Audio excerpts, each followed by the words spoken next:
하나님의 샬롬을 사모하라 말씀의 제목으로 함께 말씀을 나누겠습니다. 빌립보서는 일명 기쁨의 편지라고 불리는 바울의 서신입니다. 4장밖에 되지 않는 짧은 편지에 기쁨이라는 단어가 19번이나 기록되어 있기 때문인데요. 바울이 기쁨이라는 단어를 사용한 용도를 보면 참으로 다양한 것을 알 수가 있습니다. 첫 번째는 바울은 기쁨으로 항상 기도했습니다. 빌립보서 1장 4절입니다. 함께 읽습니다. 간구할 때마다 너희 무리를 위하여 기쁨으로 항상 간구하는. 바울은 빌립보 성도들을 위해서 기도할 때마다 항상 기쁨으로 기도했습니다. 여러분이 기도하셔서 아시겠지만 누군가를 위해 기도할 때 항상 기쁨으로 기도하기란 쉽지 않습니다. 어떤 사람을 위해 기도할 때는 안타까움으로 기도하고요. 어떤 사람을 위해 기도할 때는 슬픈 마음으로 기도하기도 해요. 어떤 사람을 위해 기도할 때는 답답한 마음으로 기도하기도 합니다. 그런데 바울은 빌립보 성도들을 위해서 기도할 때마다 항상 기쁨으로 기도했어요. 그 이유가 무엇입니까?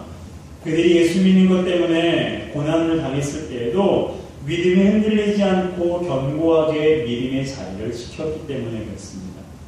두 번째로 바울은 그리스도가 전파되는 것을 기뻐했습니다. 빌립보서 1장 18절입니다. 함께 읽습니다. 그러면 무엇이뇨 외모로 하나 참으로 하나 무슨 방도로 하는지 전파되는 것은 그리스도니 이로써 내가 기뻐하고 또한 기뻐하리라. 아멘. 바울이 로마 감옥에 투옥되어 있는 동안 복음을 전하던 사람들이 두 부류로 나뉘어졌습니다. 한 부류는 바울을 시기하고 질투하며 그와 경쟁하기 위해서 복음을 전한 사람들이었어요. 내가 바울보다 더 많이 전도해야지, 바울보다 더 많이 영향력을 끼쳐야지라는 그런 경쟁 부류였습니다. 다른 부류는요, 착한 뜻으로, 즉 바울의 헌신을 보고 사랑으로 복음을 전하는 사람들이었습니다. 이것에 대해서 바울이 어떻게 반응을 했습니까? 그냥 기뻐한 것이 아니라 어떻게 기뻐했어요? 더 기뻐했어요. 크게 기뻐했습니다. 어떠한 의도로 하든지 전파되는 것이 그리스도이기 때문에 그래요. 물론 순수한 동기로 복음을 전해야 합니다. 하지만 그렇지 않을지라도 복음을 전하는 것이 중요한 것입니다.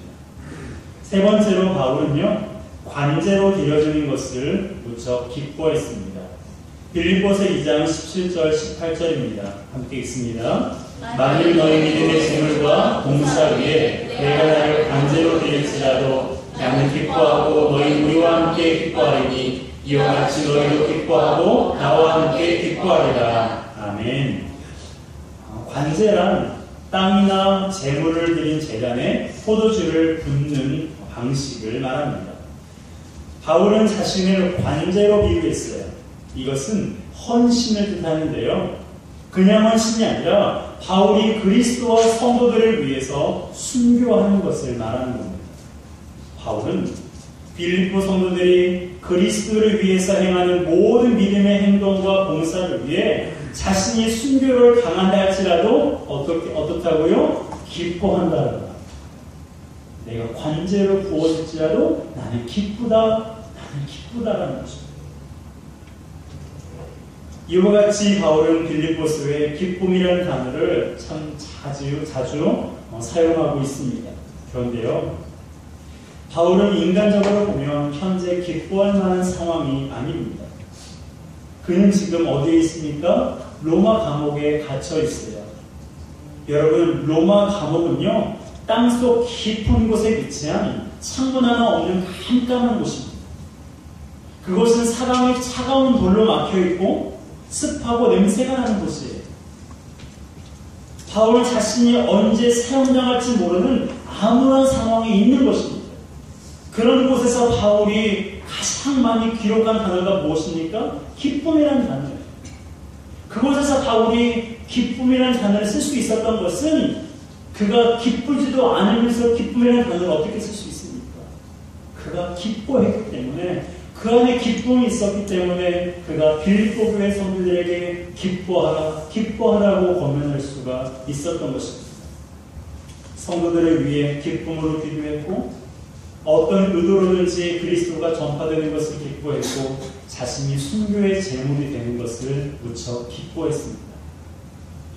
그가 지금 빌립보 성도들에게 그리고 저와 여러분들에게 이렇게 권면하고 있는 거예요.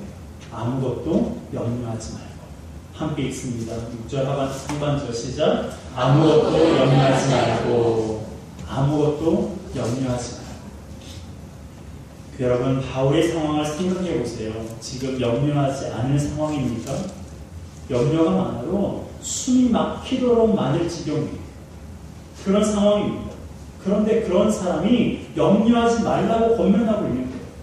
그것도 아무 것에도 염려하지 말라고 말하는 것입니다. 그 이유가 무엇입니까? 그가 기도할 수 있기 때문에 그래요.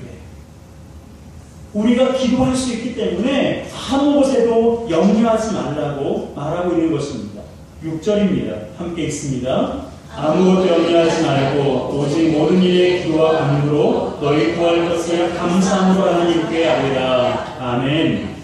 여기에는 기도와 관련된 단어가 세 가지나 나옵니다. 기도, 간구, 구할 것. 특히 간구는요, 중보기도를 뜻하는데요. 중보기도란 다른 사람들을 위해 드리는 기도를 말합니다. 그렇습니다. 바울은요, 지금 성도들에게 아무것도 염려하지 말고 자신을 위해서 기도하라고 권면하고 있는 거예요. 뿐만 아니라, 자신뿐만 아니라 성도와 이웃을 위해서 기도하라고 말하고 있는 것입니다. 여러분, 염려가 되는 상황에서 우리가 해야 할 것은 기도입니다. 아멘이십니까? 아멘 상황에서는 아멘을 좀 하세요. 아멘. 믿음의 고백입니다. 이것이 믿음의 고백 아니에요. 염려가 되는 상황에서 우리가 해야 할 것은 기도입니다. 아멘이세요? 아멘. 여러분, 믿음의 고백입니다. 염려가 되는 상황에서 우리가 해야 할 것은 기도예요. 염려가 되는 상황이라 할지라도 염려하지 마시고 기도하시기 바랍니다. 예수님이 말씀하셨잖아요. 염려한다고 키가 자랄 수가 없다고 말합니다. 무엇을 먹을까, 무엇을 마실까, 무엇을 입을까 염려하지 말라고 예수님께서 말씀하셨습니다. 여러분, 염려는 유익한 것입니까? 무익한 것입니까? 염려는 유익하다고 생각하시는 분 계세요? 그러면 염려를 하세요. 그러나 염려를 무익하다고 생각하면서도 나는 염려를 해요. 참 아이러니하죠. 여러분, 염려는요, 아무짝에도 쓸모가 없는 거예요. 염려하지 맙시다.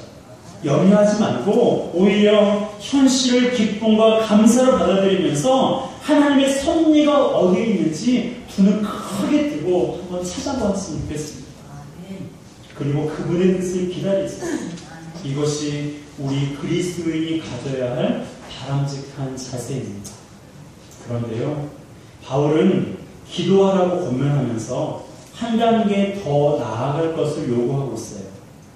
너희 구할 것은 감사함으로 하나님께 아뢰라. 한번 따라하겠습니다. 너희 구할 것을 감사함으로 하나님께 아뢰라.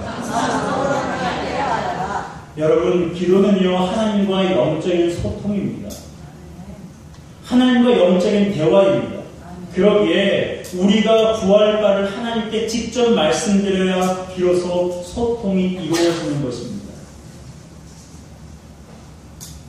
다른 누군가를 통해서 하나님께 말씀드리는 것이 아니라 우리가 직접 하나님께 말씀드려야 하나님과 우리가 소통이 이루어지는 거예요. 이때 감사함으로 하나님께 말씀드리라는 것입니다. 이상하지 않습니까? 아직 염려가 해소되지 않았는데 감사함으로 기도하라는 거예요. 아직 문제가 풀리지 않았는데 감사함으로 기도하라는 것입니다. 아직 관계가 회복되지 않았는데 성경은 우리에게 감사함으로 기도하라고 말하고 있는 거예요. 이유가 무엇입니까? 문제가 해결되기도 전에 왜 하나님은 우리에게 바울을 통해서 감사함으로 하나님께 아뢰라고 권면하고 있는 것입니까? 하나님을 하나님으로 인정하고 그분을 절대적으로 신뢰한다면 염려할 필요가 없기 때문입니다.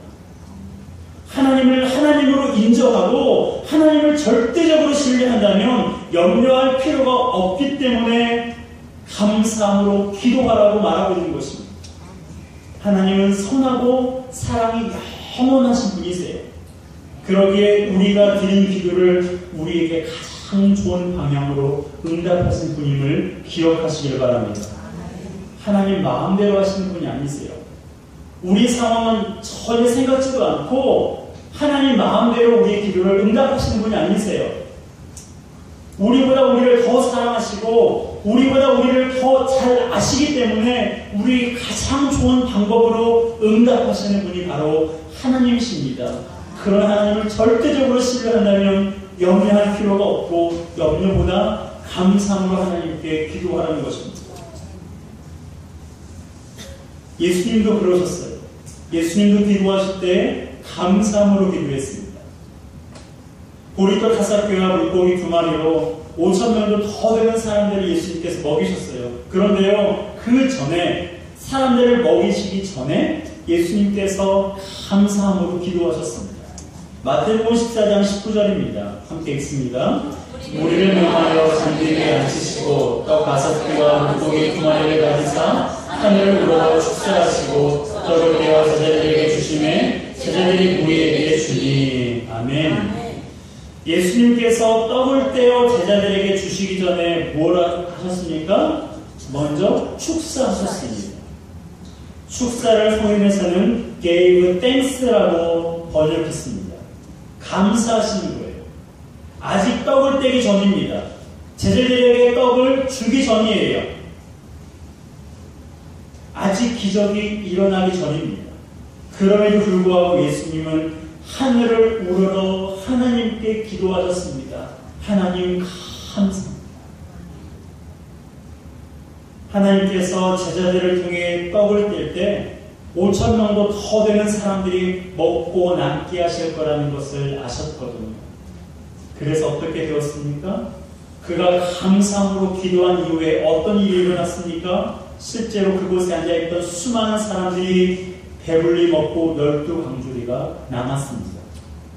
또한 예수님은 돌무덤에 누워있는 죽은 나사로를 향해서 나오라고 말씀하시기 전에 먼저 하나님께 감사의 기도를 올려드렸습니다. 요한복음 11장 41절입니다. 함께 읽습니다. 돌을 옮겨놓으니 예수께서 눈을 들어 올라보시고 가라사대 아버지여 내 말을 들으신 것을 감사하나이다. 아멘. 아버지여 내 말을 들으신 것을 감사하나이다. 예수님께서 하나님이 자신의 말을 들으신 것을 감사하셨어요. 여기에서 들으셨다는 것은요, 경청했다라는 것입니다. 예수님은 하나님이 자신의 말을 경청해 주신 것을 감사했습니다.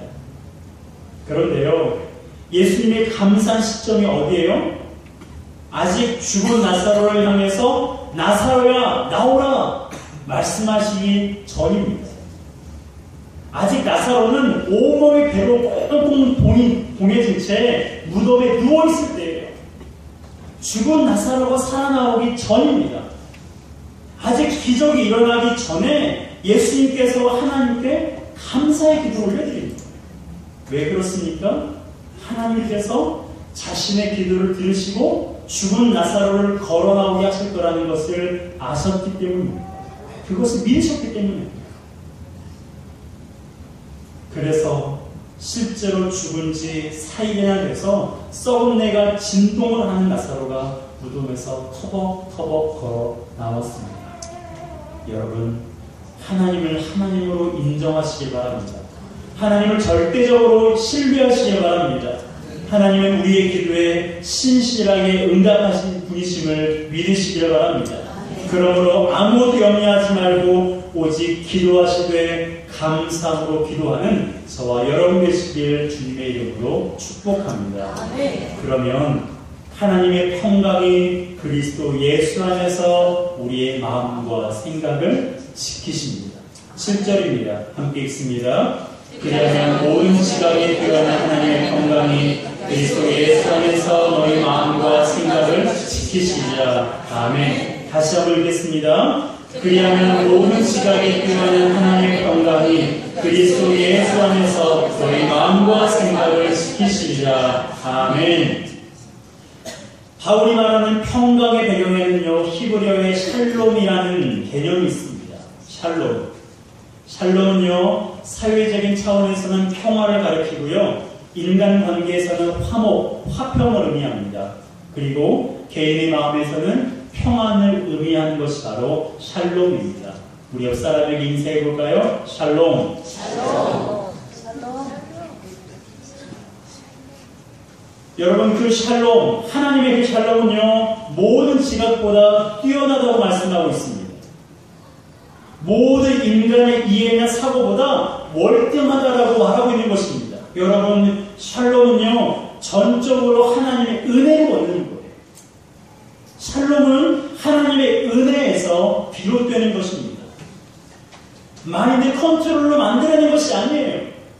마인드 컨트롤로 만들어내는 평안은요, 피상적인 것입니다. 그것은 우리에게 진정한 평안을 주지 못합니다. 오직 하늘로부터 임하는 평안만이 우리에게 진정한 샬롬이 되는 것입니다. 성도 여러분, 우린 하루에 몇 번씩, 아니 몇 수십 번, 수백 번씩 우리의 마음을 지키려고 합니다.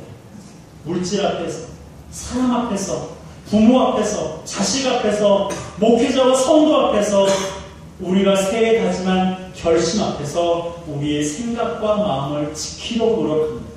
그렇지 않습니까? 한 주간도 얼마나 마음 지키시느라 고생하셨어요. 얼마나 그 마음을 잃지 않으시려고 애쓰셨습니까? 알고 있습니다. 하나님은 더 잘 알고 계세요. 그런데요, 잘 되십니까? 잘 되셨어요? 마인드 컨트롤이 잘 되셨습니까? 잘 된다고 생각할지도 모르겠습니다. 그런데요, 우리 몸은 알아요. 우리 영혼은 압니다. 겉으로는 마인드 컨트롤 하는 것처럼 보이지만 내면은 골마가고 있다는 것입니다. 겉으로는 마인드 컨트롤을 하는 것처럼 보이지만 내면은 통증을 느끼고 있다는 것을 우리 영혼은 알고 있습니다. 그러므로 마인드 컨트롤로 인해서 평안을 찾지 마시고 하늘로부터 임하는 샬롬을 사모하는 저와 여러분들 되었으면 좋겠습니다.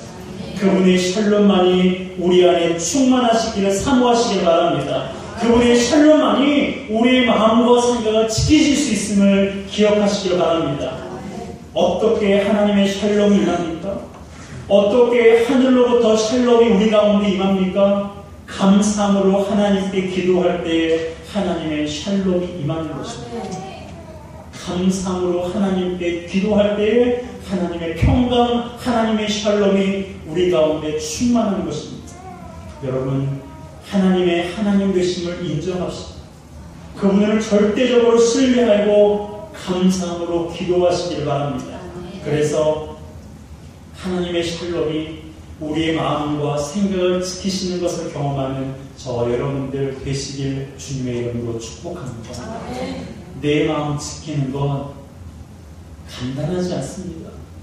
내 생각 지키는 것, 하나님이 내 생각과 마음을 창조하신 하나님께서 우리를 돕지 않으시면 결코 우리는 할 수 없습니다.